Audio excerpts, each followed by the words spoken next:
বল। কি বানাচ্ছ? আজকে শনিবার মাছ করবো ভেবেছিলাম, তুই বায়না করছিলি বলে। আবার বায়নাটা করছিলি আরো বেশি, তোর আজকে থার্ড সেমিস্টারের রেজাল্ট বেরিয়েছে, 70% নাম্বার পেয়েছিস। ওই জন্য তাই শনিবারটা ভেবেছিলাম ভেঙেই দেব, কিন্তু দেখলাম যে বাজারে আজকে ভালো মাছ নেই, যেহেতু শনিবার আজকে আমদানি কম হয়, তো ওই জন্য একটু তোর ফরমাইশ মেটানোর জন্য একটুখানি সোয়া রাইস বানাচ্ছি। তো প্রথমে কড়াই তেল দিলাম, সর্ষের তেল দিলাম, তেলটা একটু গরম হবে,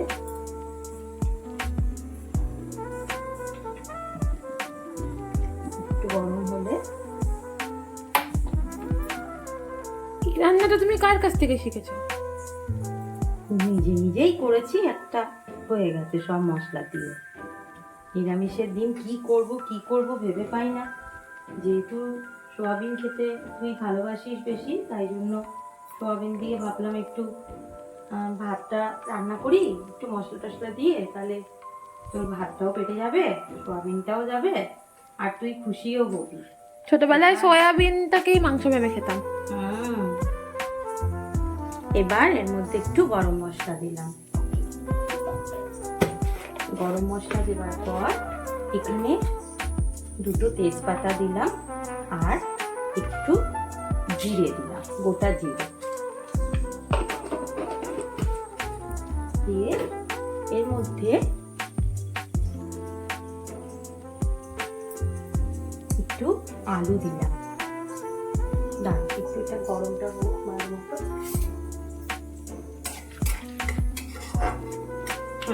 হয়ে গেছে। এরপরে একটু আলু দেব। আলুর সাংঘাতিক দাম বেড়েছে, বাপরে বাপ। মানুষ কথাতেই আছে ডাল ভাত আলু সেদ্ধ খাবে, মানুষ হচ্ছে আলু সেদ্ধ ভাত খাবে, কিন্তু সাধারণ মানুষের পক্ষে আলু সেদ্ধ ভাতটাও খাদ্যের বাইরে চলে গেছে, এত আলুর দাম বেড়েছে। এবার আলুটাকে একটু ভালো করে ভেজে নেব, আর সোয়াবিনটা আগে থেকেই সেদ্ধ করে রেখেছি, আর ভাতটাকে চালটাকে হালকা মানে একটু শক্ত করে রেখেছি।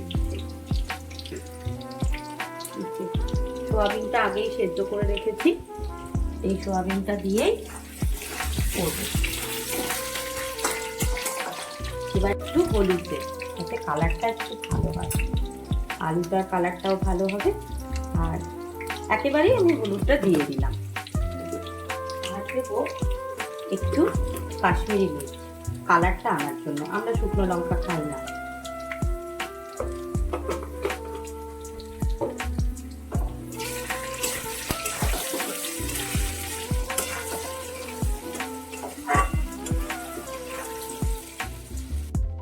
এটার মধ্যে দেখো আমি একেবারেই বেটে নিয়েছি, যেহেতু খুব অল্প মশলা, একটু আদা দিয়েছি, একটু টমেটো দিয়েছি, আর কয়েকটা কাঁচা লঙ্কা দিয়েছি 3-4টে।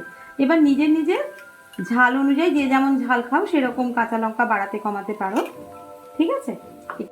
এর মধ্যে এই মশলাটা একটু দেব,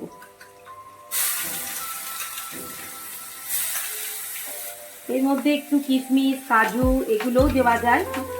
এবার যে যেমন, আমার মেয়ে একদম পছন্দ করে না কাজু কিশমিশ দেওয়া, ফ্রাইড রাইসেও যদি করি তো ওখান থেকে কাজু কিশমিশটা ও বেছে বেছে কাজু বাছি না আমি। কাজুটাও তুই তরকারিতে এমনি কাঁচা খাস, কিন্তু কোনো খাবারে দিলে তুই খেতে চাস না বাবু, যখন বাচ্ছিস আমি এবার তাহলে ওটাও ভিডিও করে দেখাবো। আমার কিশমিশ রান্নায় ভালো লাগে না, ওটা টেস্টটা খুবই খারাপ হয়ে যায়। আচ্ছা, এর মধ্যে একটুখানি এটা কষা হয়ে গেছে। এবার এর মধ্যে দেব আমি একটু জিরে গুঁড়ো, একটু জিরে গুঁড়ো দেব, আর একটু দেব ধনে গুঁড়ো। নুন এখন দেব না, দেব। আচ্ছা, এবার একটু ভালো করে মশলাটা কষবো, যতক্ষণ না এখান থেকে মশলা থেকে তেল ছাড়ছে। তারপরে সয়াবিনটা দিয়ে আর একটু 1-2 মিনিট কষে তারপরে ভাতটা দেব। আচ্ছা, ভাতটা যখন করবে তখন অবশ্যই ওর মধ্যে একটুখানি সাদা তেল দিয়ে দেবে, যাতে ভাতগুলো একটু ঝরঝরে হয় আর একটার সাথে একটা না লাগে। দেখো মশলাগুলো থেকে একটু তেল ছেড়ে গেছে, এবারে আমি এর মধ্যে দেব সয়াবিনটা।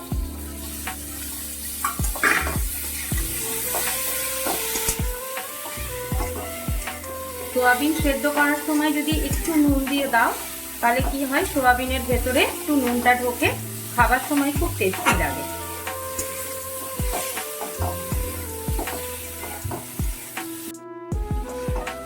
এবার দেখো এটা মশলাটা অনেকটা সোয়াবিনটা দিয়েছি, তারপরে একটুখানি ওই তোমার মিক্সির বাটিটা ধোয়া জলটা একটুখানি দিচ্ছি, যেহেতু আলুটা সেদ্ধ হয়নি এখনো। কেন কি এই দেখো ভাতটা সেদ্ধ হয়ে গেছে, যেহেতু সেদ্ধ আছে সোয়াবিনটাও আমি সেদ্ধ করে নিয়েছি, তাই আলুটা একটু সেদ্ধ না হওয়া অবধি তো চালটা মেশাতে পারবো না, তাই জন্য একটুখানি জল দিয়ে আলুটা জাস্ট একটু সেদ্ধ হয়ে যাক, তাহলে তারপরে ভাতটা মেশাবো।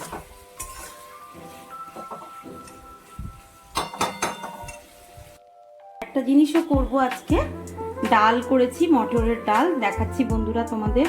মটর ডালটা কড়াই থেকে বাটিতে নামানোর সময় অনেকটা ডাল পড়ে গেল, আর একটু বেগুনি করব, আর একটু আলু সেদ্ধ, শাক ভাজা, আর কুঁদুরি, জানি না কেউ কে কে খাও, কুঁদুরি দিয়ে আলু দিয়ে ভাজবো, রেডি করে রেখেছি। এটা করবো।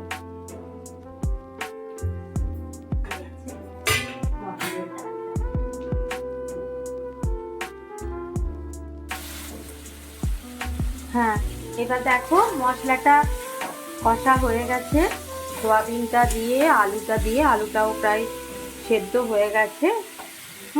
এই যে দেখে নিলাম। এরপরে দেব এই ভাতটা।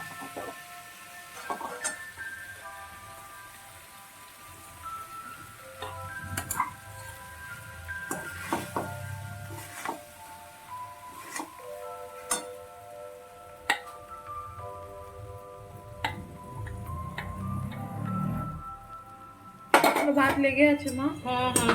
দিচ্ছি, দাঁড়া, গরম আছে খুব। আচ্ছা, এর মধ্যে একটু 2 কাঁচা লঙ্কা দিয়ে দিলাম। এবার দেব এই ভাত দিয়ে, সোয়াবিন দিয়ে, আলু দিয়ে আন্দাজ করে নুনটা দেব, এই জন্য নুনটা আগে দিইনি। এরপরে দেব নুন, আন্দাজ করে নুন দিলাম, আর একটুখানি মিষ্টি দেব।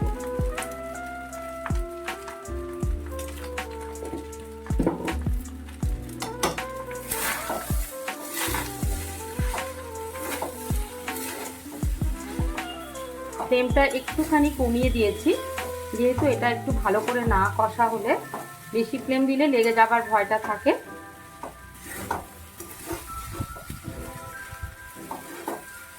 দেখো মশলা দিয়ে, ভাত দিয়ে, পুরো একদম সোয়াবিন দিয়ে, আলু দিয়ে একদম সব। শীতকাল হলে একটু মটরশুঁটি দেওয়া যেত, টেস্টি লাগতো, দেখতেও সুন্দর লাগতো।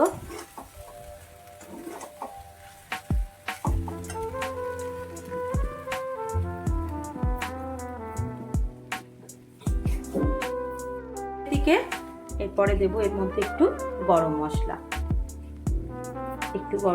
দেব, আর দেব একটু ঘি। যেহেতু নিরামিষ রান্না, সেহেতু একটু ঘি, গরম মশলা দিলে খেতেও ভালো লাগে, সেন্টটাও খুব ভালো বেরোয়। আর একটা চাল দিয়ে যেহেতু বানানো, সেহেতু একটু ঘি, গরম মশলা দিলে সেন্টটা খুব ভালো বেরোয়, তো খেতে বেশ একটু ভালো লাগবে। একটু মানে বিরিয়ানি ঠিক নয়, কিন্তু ওই রকমই একটুখানি সেন্টটা আসবে ভালো। এর মধ্যে গোলাপ জলও দিতে পারো, কেওড়া মিঠা আতর দিতে পারো, কেওড়া জলও দিতে পারো, কিন্তু যেহেতু ঘরোয়া খাবার, সেহেতু ওই রকম করে মানে একদম সাদাসিধে ভাবে বানালাম। এখন শ্রাবণ মাস চলছে, তো অনেকে নিরামিষ খায়, এই রান্নাটা তাদের জন্য খুব হেল্পফুল হবে। আর মোরওভার যারা বাড়ি থেকে অনেক দূরে থাকে, মেসে থাকে, হস্টেলে থাকে বা পিজিতে থাকে, তারা হয়তো বাড়িতে এসে পরে ভাত খেতে ইচ্ছে হয়, ভাতের সাথে কিছু না বানিয়ে এটা যদি বানিয়ে নেয় তাহলে এটাও খাওয়া যায়, তাই না মা? হ্যাঁ একদম। আর সোয়াবিন তো শরীরের জন্য খুবই ভালো, ভীষণ প্রোটিন আছে, ভিটামিন আছে, তাই সোয়াবিনটা খাওয়াই যেতে পারে, খুব ভালো।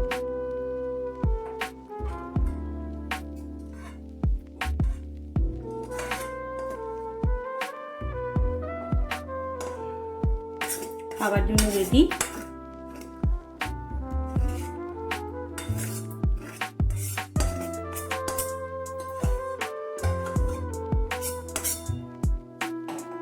চটপট সোয়া বিরিয়ানি।